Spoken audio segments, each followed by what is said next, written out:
वन्य प्राणी एखाद्या माणसाबरोबर जेव्हा खूप सलगीने वागतात तेव्हा आपल्या सामान्यांना खूपच कुतूहल वाटतं, आश्चर्य वाटतं. डॉक्टर प्रकाश आमटे यांच्याकडं आज कितीतरी अशी वन्य प्राणी जखमी अवस्थेत आढळले, त्यांनी आणले, त्यांच्यावर उपचार केले. आज त्यांच्याशी ते तर एकदम रुळून गेले, पण त्यांची लहान मुलंसुद्धा, नातूसुद्धा त्या प्राण्यांबरोबर खूप सलगीने वागताना आपण काही व्हिडिओ पाहिले असतील. प्रत्येकालाच हे शक्य होईल असं कदापिही नसतं. त्यामुळं उगाच कोणीही ते धारिष्ट्य करू नये हे सुद्धा मी आवर्जून नमूद करतो. आता हे वन्य प्राणी आणि ही माणसाशी होणारी सलगी, त्यांचं हे मैत्रीपूर्ण नातं, याच्याविषयी मी का बोलतो आहे? छत्तीसगड या राज्यात बेमतरा या जिल्ह्यामध्ये मोहतरा नावाचं एक गाव आहे. छोटंसं गाव आणि गावात एक तलाव. त्या तलावात जनावरांना पाणी प्यायला नागरिक घेऊन जातात. काही वेळा महिला तिथे कपडे धुवायलाही एका किनाऱ्यावर जातात. लहान मुलं कधीकधी त्याच्या काठावर डुबक्या मारण्यासाठी जातात, पोहण्यासाठी जातात. पण गेली 130 वर्ष या तलावात एक मगर राहते. पण 2019 सालापर्यंत, त्या सालात 130 असं त्या मगरीचं वय होतं असं निष्पन्न झालं आहे. या 2019पर्यंत मागील 130 वर्ष त्याच तलावात ही मगर वास्तव्य करायची. ज्या मगरीला आवडीने या गावाने नामकरण केलं गंगाराम. आणि ह्या गंगाराम मगरीचं वैशिष्ट्य आहे की या 130 वर्षाच्या तिच्या जीवनकाळात असा एकदाही तिने ना त्या गावातल्या कुठल्या व्यक्तीवर हल्ला केला, ना कुठल्या पाणी प्यायला आलेल्या जनावरावर हल्ला केला. कोणालाही 130 वर्षात त्या गावात या मगरीपासून कसलीही दुखापत झाली नाही. वास्तविक पाहता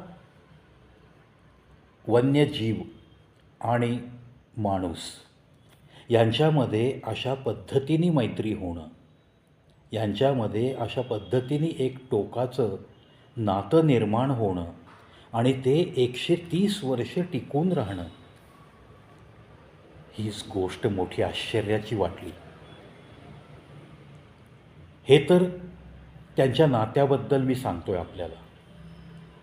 पण हे जे काही अप्रूप घडलं ते पूर्ण समाजाला माहीत व्हावं, पुढच्या जनरेशन्सना माहीत व्हावं, या उद्देशाने NCERT यांनी शालेय पाठ्यपुस्तकात या गंगारामवरून एक धडा अंतर्भूत केला आहे. वन्यजीव आणि मानव यांच्यामध्ये असं प्रेमाचं नातं निर्माण होऊ शकतं आणि त्याचं ज्वलंत उदाहरण आपल्या या मोहतरा गाव, बेमतरा जिल्हा, छत्तीसगड राज्य या ठिकाणी ही घडलेली घटना, सत्य घटना आहे, ती त्या धड्यामध्ये अंतर्भूत केली आहे. म्हणून मी तर NCERT यांचं लाख लाख अभिनंदन करतो. कुठून तरी समाजामध्ये कोणताही वन्य प्राणी दिसला की त्याला मारणं ही जी प्रवृत्ती आहे, ती प्रवृत्ती असं काही पाठ्यपुस्तकात अंतर्भूत झाल्यानंतर त्या वयापासूनच मनामध्ये अशी प्रवृत्ती निर्माणच होणार नाही. आणि हे महान कार्य केल्याबद्दल NCERT यांचे कविप्रवीत शोतर्फे लाख लाख अभिनंदन. 2019 साली ही मगर, गंगाराम नावाची मगर 130 वर्षाची झाली आणि नैसर्गिकरित्या तिचं देहावसान झालं. त्या दिवशी पूर्ण गावामध्ये भयान शांतता होती. गावातल्या सगळ्या उत्साही लोकांनी त्या गंगारामला व्यवस्थित किनाऱ्यावरती अंतिम दर्शनासाठी ठेवलं. त्यानंतर एखाद्या माणसाच्या अंत्ययात्रेची तयारी करावी, त्याच पद्धतीने गंगारामची अंतिम यात्रा काढली गेली. त्याचे अंतिम संस्कारसुद्धा आपल्या कुटुंबातला एखादा व्यक्ती जातो त्याच दुःखाने सगळ्या गावाने मिळून त्याच्यावर व्यवस्थित अंतिम संस्कारही केले. ह्या गोष्टींना मी अतिशय महत्त्व देतो की त्या वन्य प्राण्यामध्ये आणि माणसामध्ये नातं निर्माण होणं आणि त्याच्या दुःखद निधनानंतर गावातील एखादी व्यक्ती, तिचं देहावसान झालं की काय, आपल्या कुटुंबात एखाद्या व्यक्तीचं देहावसान झालं की काय, अशा भावनांनी पूर्ण गाव हळहळणं. अर्थात ही त्या गंगारामची कमाई होती. जन्माला एक वन्यजीव म्हणून जरी ती मगर आली तरीसुद्धा त्या वन्यजीवांचे गुण अंगी न बाळगता माणसाशी सलगी करत त्याच तलावात, त्याच गावात, त्या मोहतरा गावच्या प्रत्येक प्राण्याला, नागरिकाला जपत जपत तिने 130 वर्षाचं आयुष्य काढलं. या गोष्टीचं खूपच आश्चर्य वाटतंय. नाहीतर मगर ही तसं पाहिलं ना तर तिला जर भूक लागली आणि कोणी तावडीत सापडलं तर तिच्या तडाख्यातनं भले भले प्राणीसुद्धा स्वतःला सोडवू शकत नाहीत. हे सत्य आहे. आता काही देशामध्ये ज्या पद्धतीने आपल्याकडं व्हाईट पीग, त्याची पोल्ट्री असते, कुक्कुटपालन तर आपल्याला माहितीच आहे, त्याच पद्धतीने क्रोकोडाईल फार्मिंग काही देशांमध्ये असतं. याच मगरींना कापून त्यांचं भक्षण केलं जातं. विशेषतः चायनामध्ये अशी क्रोकोडाईल फार्मिंग आहे. आता या पार्श्वभूमीवर गंगारामचं वागणं पाहिलं तर त्या गोष्टी खूप आपण हिंसक वागतोय, चायनाची माणसं खूप हिंसक आहेत, अशाच मताला आपण येऊ.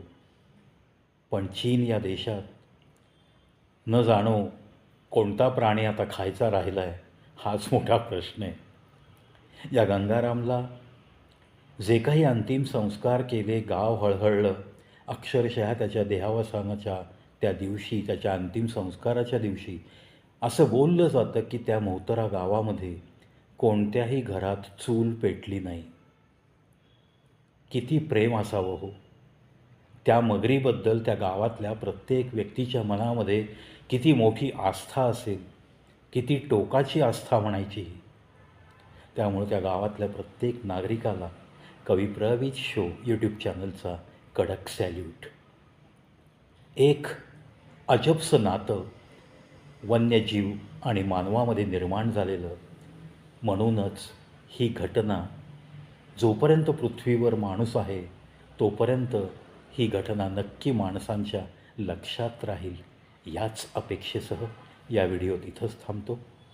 पुन्हा भेटूयात एका नवीन व्हिडिओसह. पाहत राहा, ऐकत राहा कविप्रवीत शो यूट्यूब चॅनल.